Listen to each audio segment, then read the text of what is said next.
টেনটেনা চলে আসলাম নতুন আরেকটি ভিডিও নিয়ে। বন্ধুরা কেমন আছো? তো আজকে গুড মর্নিং। আজকে দীঘায় দ্বিতীয় দিন। ঘুম থেকে উঠে পড়েছি, আর ঘুমের থেকে উঠে এখন এই ব্রাশ নিয়ে সবে ব্যালকনিতে বেরাচ্ছি। অগোছালো চুলটা দেখে বুঝতেই পেরে গেছে সবে ঘুম ভেঙেছে। হ্যাঁ, এখন বাজে 9টা 9:30। ভেবেছিলাম একটুখানি সকালবেলা মোহনা দেখতে যাব, সেই সব আর হলো না, সূর্যাস্ত দেখা। যাই হোক, 9টা 9:30টার সময় তারপরে একটু রেডি হয়ে বেরিয়ে পড়েছি। খানা পিনা খেতে হবে আর তার সঙ্গে একটু ঘুরতে হবে।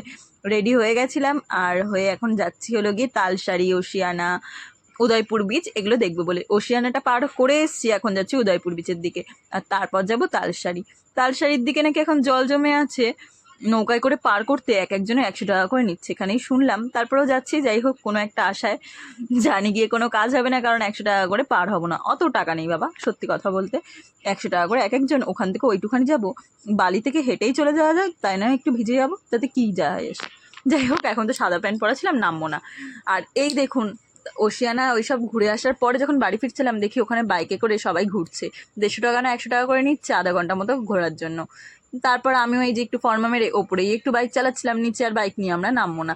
বাইকে ধুলোবালি লেগে যাবে, কারণ বাড়ি আসার এখনও অনেকটা রাস্তা বাকি, কালকে বাড়ি যাব যেহেতু। আর এই যে আর যাবো স্নান করতে, তখন এসেছিলাম হাফ প্যান্ট পরতে, প্যান্ট ট্যান খুলে, ও আর আমি দুজনেই। আর তখন এই যে দেখা হয়ে গেল একজনের সঙ্গে, দেখেছেন? এগুলো কিন্তু বাদরের বাচ্চা না হনুমানের বাচ্চা। যাই হোক, বেশ সুন্দর লাগছে ওদেরকে।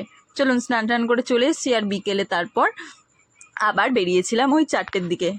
স্নান করে এসেছি 4টের দিকে, তারপরে রেডি টেডি হয়ে একেবারে খাওয়া দাওয়া করেই বিচে চলে এসেছিলাম। জানেন, এই গাড়ি নিয়ে যাওয়াতে অনেকগুলো টাকা সেভ হয়েছে। আর এই চিংড়ি মাছটাও ধরে এনেছিলাম ওই সমুদ্র থেকে। আর এই দেখুন, দেখেছেন? দাঁড়ান, ও কেমন ছটপট করছে দেখেছেন? ওকে ছেড়ে দিয়ে আসবো, বেকার বেকার এখানে রেখে ওর কষ্ট হবে। ওকে ছেড়ে দিয়ে আসবো, আপনাদের সঙ্গে দেখালাম কত বড় শিরাটা, দেখেছেন?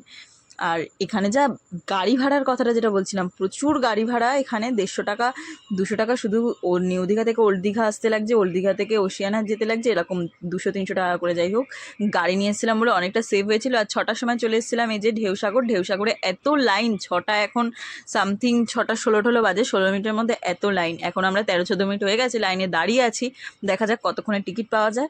টিকিটটা নিয়ে তারপরে একটু ভেতরটা ঘুরে আসবো। ঢেউসাগর এই নিয়ে 3বার দীঘা এসেছি, কিন্তু ঢেউসাগরের ভেতরে সত্যি কথা বলতে ঢুকিনি। তো এবারে প্রথম, এই যে 6টা 16 বাজে আর প্রচুর লাইন পড়েছে। তো এখানে এখন টিকিটটা কাটবো, কেটে এখন ভেতরে ঢুকবো, দেখে আসবো কেমন কি এমন আছে যে এত বড় লাইন পড়ে।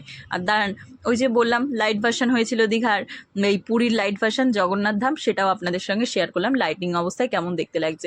এখনও কাজ পুরোপুরি শেষ হয়নি, কিন্তু উদযাপন হয়ে গেছে। তো চলুন আজকে ভিডিওটা শেষ করবো, তা কালকে বাড়ি যাব, ভিডিওটা দেখতে থাকবেন। টাটা।